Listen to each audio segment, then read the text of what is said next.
Cestovat první třídou, aniž byste zaplatili plnou cenu, může znít jako sen. Ale není to nemožné. Při správném použití několika chytrých triků se to skutečně dá. Pro dospělé nad 60 let, kteří mají obvykle více času, větší flexibilitu a často i nazbírané cestovní kredity nebo věrnostní body, se z toho může stát velmi užitečná strategie. V tomto videu vám odhalím 10 skrytých triků, jak získat bezplatný upgrade do první třídy v roce 2026, s konkrétními a aktuálními radami. Trik číslo 1. Využijte programy pro časté cestující a jejich automatické obnovy. Mnoho leteckých společností v posledních letech změnilo pravidla. Úrovně elitního statusu se dnes posuzují nejen podle nalétaných mil a počtu letů, ale také podle celkových výdajů a konkrétních segmentů. Pokud už máte cestovní historii, věnujte chvíli analýze, kolik letů jste absolvovali za posledních 12 nebo 24 měsíců, kolik jste utratili a v jaké třídě jste létali. Poté si vyberte program Aerolinky, se kterou létáte nejčastěji, a snažte se dosáhnout další elitní úrovně těsně před koncem kvalifikačního období. Vyšší elitní status vám automaticky zajistí lepší pozici na seznamu pro upgrady, pokud zůstanou volná prémiová místa. A pokud je vám přes 60, můžete zdvořile zmínit, že jste dlouholetým členem programu. Kombinace loajality a zkušeností má váhu. V roce 2026 se vyplatí sledovat hlavně hybridní programy, které kombinují lety, výdaje a aliance, protože právě ty nejčastěji nabízejí automatické upgrady. Trik číslo 2. Kupujte letenky s velkým předstihem, ale odbavení provádějte ve správný čas.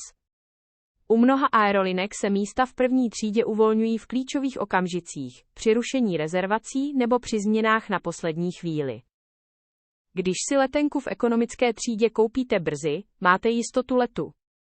A pokud se odbavíte přesně ve chvíli, kdy se online check-in otevře, nebo dorazíte na letiště včas, dostanete se na čekací listinu pro případný upgrade.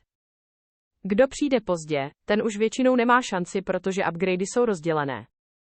Pro cestovatele nad 60 let se proto vyplatí plánovat lety několik měsíců dopředu, sledovat obsazenost a změny sedadel.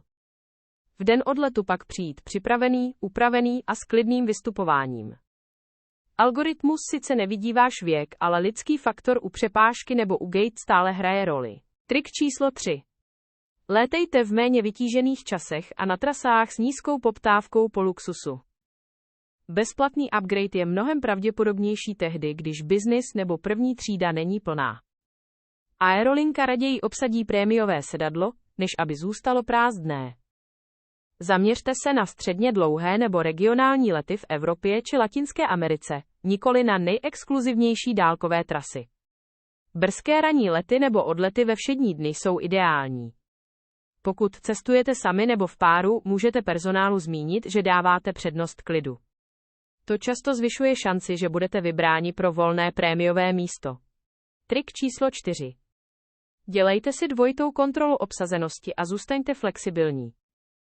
V roce 2026 existují nástroje a aplikace, které ukazují přibližnou obsazenost jednotlivých tříd.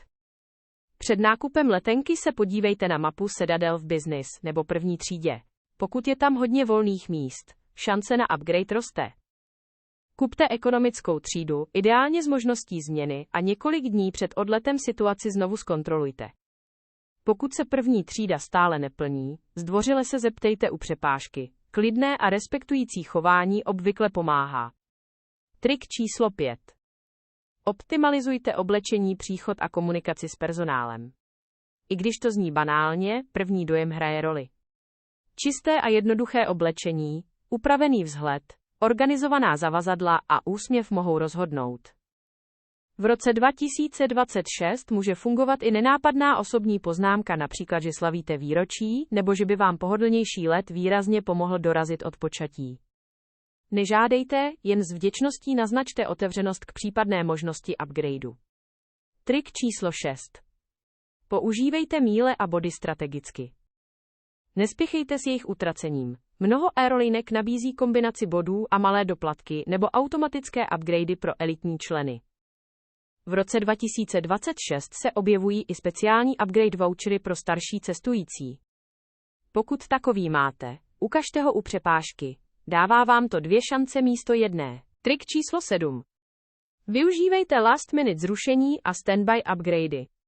Krátce před odletem se často uvolní prémiová místa.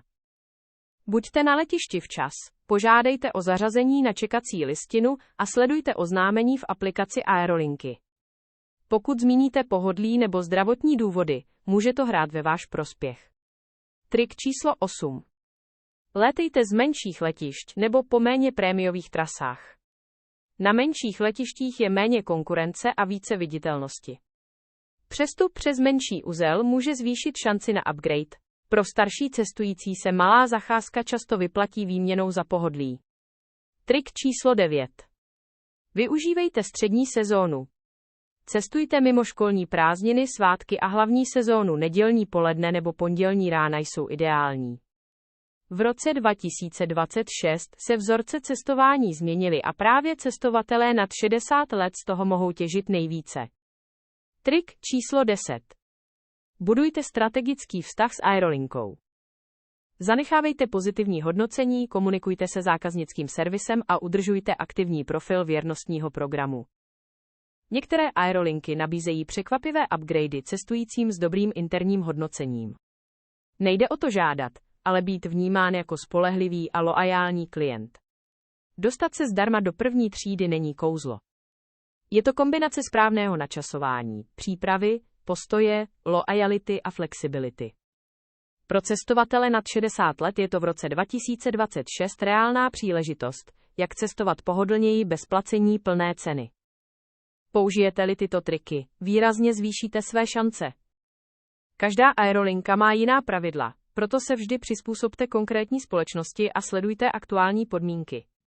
Jde o to být připravený cestující, ve správný čas, na správném místě. Pokud vám tyto tipy pomohly, dejte videu like, přihlaste se k odběru, sdílejte ho s někým, kdo chce cestovat pohodlněji a napište do komentářů, který trik vás zaujal nejvíce. Děkuji, že jste se dívali. Přeji vám pohodové lety, nečekané upgradey a nezapomenutelné cesty. Uvidíme se u dalšího videa.